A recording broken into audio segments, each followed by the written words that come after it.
사랑하는 성도 여러분, 그리고 하나님의 말씀을 사모하는 모든 분들께 주님의 이름으로 문안드립니다. 오늘 이 시간을 통해 우리 마음에 부어주실 하나님의 크신 은혜와 평강이 여러분의 삶에 가득하기를 소망합니다. 이 이야기가 여러분의 마음에 깊은 울림을 준다면 구독과 좋아요를 눌러주십시오. 여러분의 이 작은 나눔이 아직 이 은혜의 소식을 듣지 못한 누군가에게 세상을 바라보는 새로운 창을 열어주는 귀한 통로가 될 수 있습니다. 여러분의 삶과 가정 위에 하나님의 축복이 함께하시기를 기도합니다. 오늘 우리는 우리 자신에게, 특히 목회자로서 사역의 길을 걷고 있는 우리 모두에게 꼭 필요한 이야기를 나누고자 합니다. 어쩌면 여러분보다 제 자신에게 가장 필요한 말씀일지도 모르겠습니다. 저는 5 아이의 아빠입니다. 때로는 아이들 이름을 전부 기억하는 것조차 벅찰 때가 있습니다. 5 아이를 키운다는 것은 제 아내가 얼마나 위대한 사람인지를 매일같이 깨닫게 되는 과정이기도 합니다. 지금 이 순간에도 아내는 집에서 5 아이들과 함께 전쟁 같은 시간을 보내고 있겠지요. 그에 비하면 여러분과 함께 있는 이 시간은 제게는 평화로운 휴식과도 같습니다. 자녀를 키워보신 분들이나 손주를 돌보신 분들이라면 누구나 공감하실 겁니다. 아이들은 아주 어릴 때부터 한 가지 말을 기가 막히게 빨리 배웁니다. 바로 불공평해 라는 말입니다. 굳이 가르쳐주지 않아도 아이들은 본능적으로 이 말을 터득합니다. 저녁 식탁에 놓인 반찬의 양이 동생보다 적어 보일 때, 혹은 먹기 싫은 채소의 양이 너무 많아 보일 때 아이들의 입에서는 어김없이 불공평해 라는 외침이 터져나옵니다. 시간이 흘러 어른이 되어도 이 감정은 사라지지 않습니다. 그저 아이들처럼 큰 소리로 외치지 않고 입안에서 조용히 을조릴 뿐이죠. 우리는 살아가면서 수많은 불공평함을 마주합니다. 내 직장은 불공평하고 내 월급은 불공평하며 내가 내는 세금도 불공평하다고 느낍니다. 때로는 내가 섬기는 교회의 상황이나 심지어 내 결혼 생활조차 불공평하게 느껴질 때가 있습니다. 물론 이 세상에는 우리가 맞서 싸워야 할 실제적인 불의와 부조리가 존재합니다. 법과 제도는 공정해야 하며 억울한 일을 당했을 때 슬퍼하고 외치는 것은 당연한 권리입니다. 하지만 오늘 제가 말씀드리고자 하는 것은 세상을 바라보는 우리의 근본적인 관점에 대한 이야기입니다. 우리 중 일부는 실제 불공평한 경험을 했든 안 했든 상관없이 공평함이라는 렌즈를 통해서만 세상을 바라봅니다. 우리는 늘 자신이 마땅히 받아야 할 대우가 무엇인지 계산하고 다른 사람의 성공과 자신의 실패를 끊임없이 비교합니다. 내가 인정받고 있는지 아니면 무시당하고 있는지에 온 신경을 곤두세웁니다. 마치 공평함이라는 이름의 안경을 쓰고 평생을 살아가는 것과 같습니다. 우리 모두는 아침에 일어나 각자의 안경을 쓰고 세상을 봅니다. 어떤 사람은 불평이라는 안경을, 어떤 사람은 비관이라는 안경을 씁니다. 그 안경을 통해 보는 세상은 온통 불만스럽고 어둡기만 합니다. 우리는 세상을 있는 그대로 경험하는 것이 아니라 우리가 쓴 안경을 통해 끊임없이 해석하기 때문입니다. 그런데 여기 세상을 바라보는 또 다른 방법이 있습니다. 매일 아침 공평함의 안경 대신 은혜라는 이름의 안경을 쓰고 하루를 시작하는 것입니다. 이 은혜의 안경을 쓰면 대부분의 날들이 내가 마땅히 받아야 할 것보다 훨씬 더 좋은 날임을 깨닫게 됩니다. 힘든 날이 찾아와도 그 시간조차 나를 선하게 빚어가시는 하나님의 손길임을 믿음으로 고백하게 됩니다. 다른 사람이 성공하는 모습을 보면 진심으로 미소 지으며 축복해 줄 수 있게 됩니다. 인생을 끝없는 실망과 부당한 대우의 연속으로 경험하는 대신 모든 순간을 하나님의 선물로 받아들이게 되는 것입니다. 내 삶에 주어진 좋은 것들은 모두 하나님의 은혜여, 다른 사람의 삶에서 발견하는 좋은 것들 또한 하나님의 은혜임을 고백하게 됩니다. 매일 아침 공평함의 안경을 쓰고 일어난다면 당신은 마땅히 받아야 할 1등 자리 대신 꼴찌 자리에 놓인 것 같은 억울함 속에서 살아가게 될 것입니다. 하지만 매일 은혜의 안경, 이 복음의 안경을 쓰고 삶을 살아간다면 마땅히 꼴찌가 되어야 할 자신에게 1등의 자리를 허락하신 하나님의 놀라운 사랑에 감격하며 기쁨의 삶을 살게 될 것입니다. 사랑하는 성도 여러분, 오늘 여러분은 어떤 안경을 쓰고 세상을 바라보고 계십니까? 남편으로서, 아내로서 오직 공평함의 렌즈만을 끼고 살아오지는 않으셨습니까? 아버지로서 자녀들의 영혼을 짓누르고 인내심 없이 그들을 절망하게 만든 것은 아니었습니까? 특히 목회자이신 여러분, 지난 한 해 동안 사역 현장에서 어떤 안경을 쓰고 계셨습니까? 그리고 다시 강단으로 돌아갔을 때 어떤 렌즈를 끼고 성도들을 바라보시겠습니까? 저는 거의 모든 목회자들이 자신의 성도들을 바라보며 이렇게 생각한다고 믿습니다. 나는 이 성도들을 섬길 자격이 없어. 그런데 이 말은 두 가지 전혀 다른 의미로 해석될 수 있습니다. 한 부류의 목회자는 이렇게 말합니다. 나를 이곳에 보내주시고 나를 사랑해주시는 이 귀한 성도들을 섬기기에는 나는 너무나 부족하고 자격이 없습니다. 이것은 은혜의 안경을 쓴 고백입니다. 반면 다른 부류의 목회자는 속으로 이렇게 생각할지도 모릅니다. 왜 하필 나에게 이런 성도들이 주어졌는가? 내 실력과 헌신에 비해 나는 더 나은 대우를 받을 자격이 있는데 이것은 공평함의 안경을 쓴 불평입니다. 은혜의 안경과 공평함의 안경. 당신은 어떤 안경을 통해 삶과 목회를 경험하고 계십니까? 이 시간 마태복음 20장 1절부터 16절의 말씀을 함께 펴서 읽어보기를 원합니다. 예수님께서 들려주신 포도원 품꾼의 비유입니다. 천국은 마치 품꾼을 얻어 포도원에 들여보내려고 이른 아침에 나간 집주인과 같으니 그가 하루 한 데나리온씩 품꾼들과 약속하여 포도원에 들여보내고 또 제3시에 나가 보니 장터에 놀고 서 있는 사람들이 또 있는지라. 그들에게 이르되 너희도 포도원에 들어가라.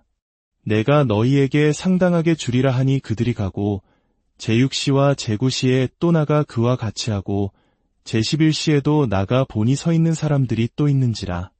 이르되 너희는 어찌하여 종일토록 놀고 여기 서 있느냐? 이르되 우리를 품꾼으로 쓰는 이가 없음이니이다. 이르되 너희도 포도원에 들어가라 하니라. 저물매 포도원 주인이 청지기에게 이르되 품꾼들을 불러 나중 온 자로부터 시작하여 먼저 온 자까지 삭슬 주라 하니 제11시에 온 자들이 와서 한 데나리온씩을 받거늘 먼저 온 자들이 와서 더 받을 줄 알았더니 그들도 한 데나리온씩 받은지라. 받은 후 집주인을 원망하여 이르되 나중 온 이 사람들은 1시간밖에 일하지 아니하였거늘 그들을 종일 수고하며 더위를 견딘 우리와 같게 하였나이다. 주인이 그 중에 한 사람에게 대답하여 이르되 친구여 내가 내게 잘못한 것이 없노라. 내가 나와 한 데나리온의 약속을 하지 아니하였느냐? 내 것이나 가지고 가라. 나중 온 이 사람에게 너와 같이 주는 것이 내 뜻이니라. 내 것을 가지고 내 뜻대로 할 것이 아니냐? 내가 선함으로 내가 악하게 보느냐? 이와 같이 나중된 자로서 먼저 되고 먼저 된 자로서 나중되리라. 예수님은 이 비유를 통해 하나님 나라가 어떤 곳인지를 설명하십니다. 하나님 나라의 방식, 즉 하나님의 팀에서 일한다는 것이 어떤 의미인지를 보여주는 이야기입니다. 이야기는 단순합니다. 한 포도원 주인이 일은 아침 6시부터 일꾼들을 고용합니다. 하루 품삯으로 한 데나리온을 약속했는데 이는 당시 노동자의 표준적인 하루 임금이었습니다. 아주 공정한 계약이었죠. 그런데 주인은 아침 9시, 정오, 오후 3시, 그리고 일이 끝나기 불과 1시간 전인 오후 5시에도 계속해서 장터에 나가 일꾼들을 더 데려옵니다. 저녁 6시, 일이 끝나고 품삯을 정산할 시간이 되었습니다. 그런데 놀라운 일이 벌어집니다. 주인은 맨 나중에 온 사람부터 시작해서 모든 일꾼에게 똑같이 한 데나리온을 지급합니다. 당연히 아침 일찍부터 와서 땡볕 아래에서 12시간을 꼬박 일한 사람들은 불평을 터뜨립니다. 그들의 원망에 주인은 3가지 질문을 던집니다. 이 3 질문은 우리의 마음과 하나님의 성품에 대해 많은 것을 드러내줍니다. 첫 번째 질문은 13절에 나옵니다. 친구여, 내가 내게 잘못한 것이 없노라.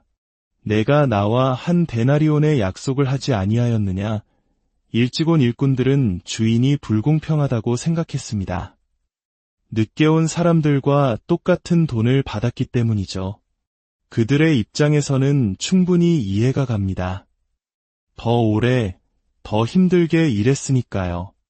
우리 역시 이 비유를 들으면 정말 그렇네, 이건 좀 불공평한 거 아니야? 라는 생각이 들 수 있습니다. 마치 친구들과 함께 치킨을 시켜 먹을 때와 같습니다. 어떤 친구는 돈을 가장 많이 냈는데 한두 조각밖에 못 먹고 돈을 거의 내지 않은 친구가 가장 많이 먹는 상황을 보면 속에서 부글부글 끓어오르는 것과 비슷합니다. 저 친구가 낸 돈은 1,000원인데 왜 내가 낸만 원어치만큼 먹는 거지? 우리는 늘 누가 얼마를 냈고 얼마만큼의 몫을 가져가는지 예민하게 계산합니다. 하나님 나라에서도 우리는 종종 이런 축복 경찰 노릇을 하려 합니다. 다른 사람의 그릇을 엿보며 하나님, 저 사람이 저런 축복을 받을 자격이 있나요? 라고 따져 묻습니다. 하지만 정말 중요한 질문은 이것입니다. 하나님께서 당신에게 하신 약속에 신실하셨는가? 하나님께서 당신에게 약속하신 것을 이루어 주셨는가? 주인은 말합니다. 나는 당신과 한 데나리온을 약속했고 정확히 한 데나리온을 주었소. 내가 어디에서 불공평했단 말이오. 하나님은 우리에게 약속하신 것을 주시는 한 결코 불공평하지 않으십니다. 문제는 우리가 자꾸만 다른 사람의 어깨 너머로 그가 무엇을 받았는지 엿보려 한다는 것입니다. 목회자로서 우리는 이 함정에 빠지기 쉽습니다. 더 큰 교회를 보며 부러워하거나 혹은 반대로 저렇게 교회가 큰 걸 보니 분명 뭔가 비성경적인 방법을 썼을 거야라고 비판하기도 합니다. 그러나 중요한 것은 하나님께서 당신에게 약속하신 것을 이루셨는가 하는 점입니다. 당신이 지혜를 구할 때 하나님은 지혜를 주지 않으셨습니까? 당신의 삶을 돌아보십시오. 가장 힘들었던 순간들을 통해 오히려 당신을 거룩하게 빚어가시지 않으셨습니까? 우리가 잊고 있었을 뿐 하나님의 신실하심과 은혜는 늘 우리 삶에 가득했습니다. 우리에게 주어진 수많은 넘치는 축복들을 헤아려 보십시오. 두 번째 질문은 14절과 15절 전반부에 나옵니다. 내 것이나 가지고 가라. 내 것을 가지고 내 뜻대로 할 것이 아니냐. 일꾼들은 자신들의 권리를 주장했습니다. 하지만 주인은 권리의 문제를 다른 각도에서 보게 합니다. 당신에게는 약속된 품삯을 받을 권리가 있소. 그러니 받아서 가시오. 하지만 나에게도 내 것을 내 뜻대로 사용할 권리가 있지 않소. 이 말씀의 핵심은 이것입니다. 하나님은 누구에게도 빚진 분이 아니십니다. 하나님은 그분의 무한한 풍요와 은혜에 따라 우리에게 베푸십니다. 이 모든 것은 그분의 돈이고 그분의 선물이며 그분의 축복입니다. 그분은 토기장이시여 우리는 진흙입니다.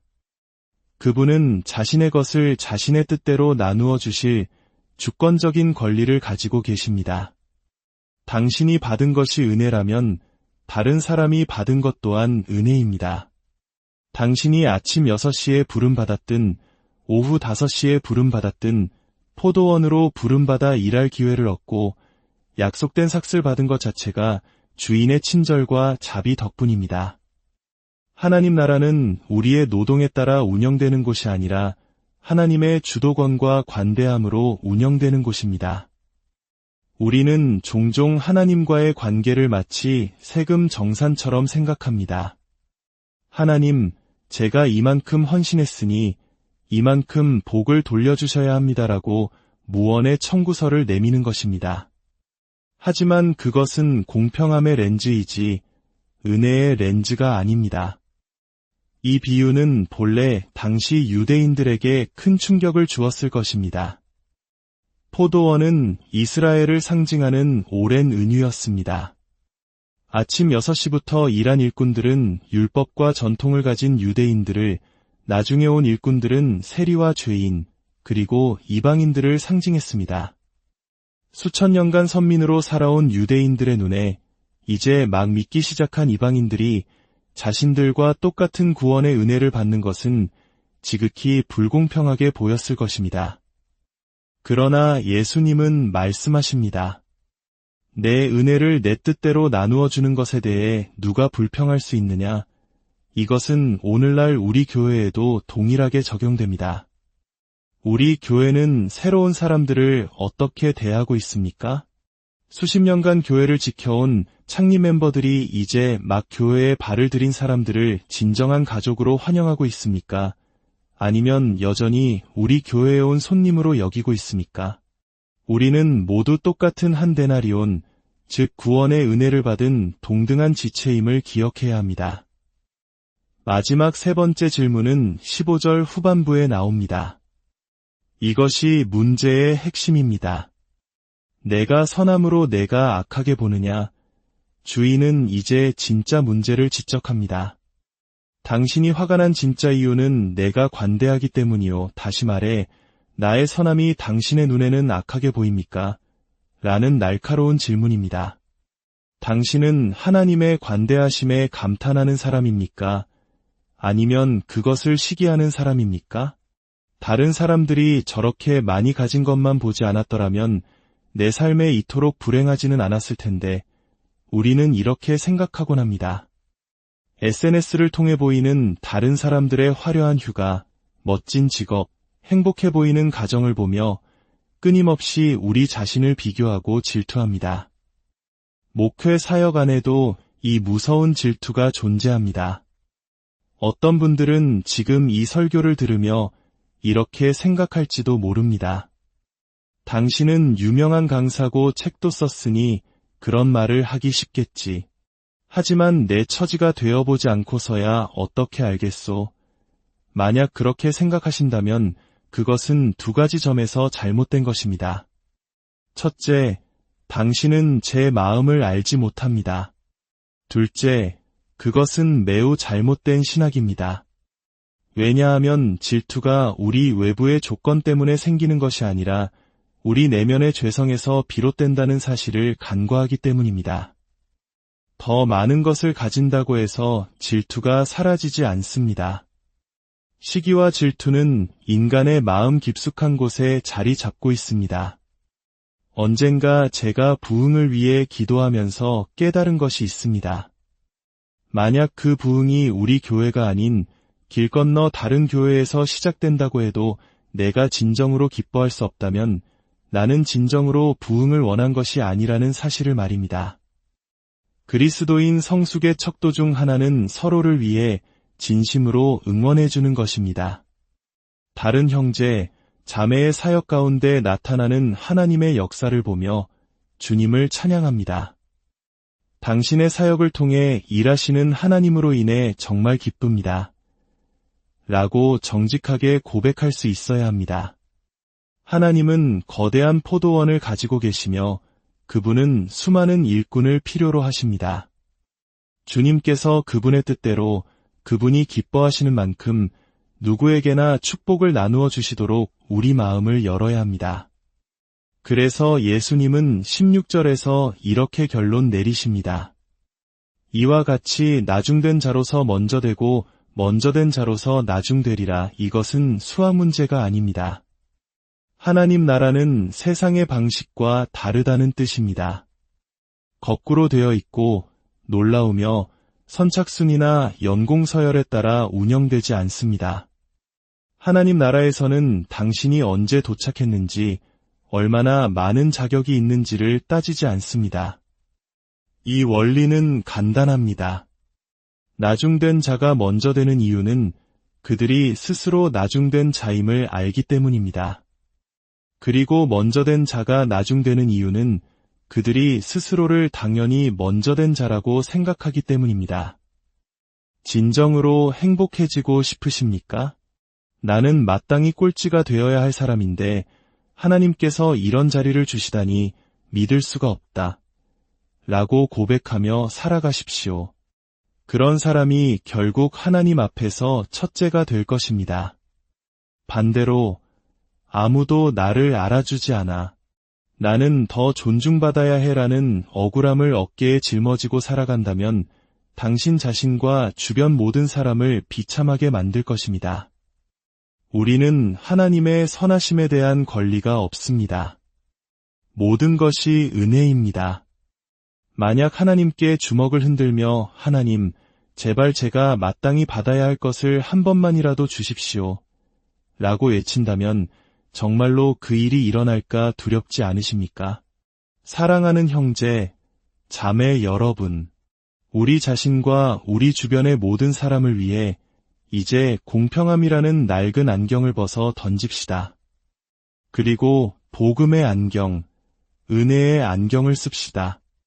그러면 세상이 훨씬 더 좋은 곳으로 보이기 시작할 것입니다. 당신은 하나님을 있는 그대로 보게 될 것입니다.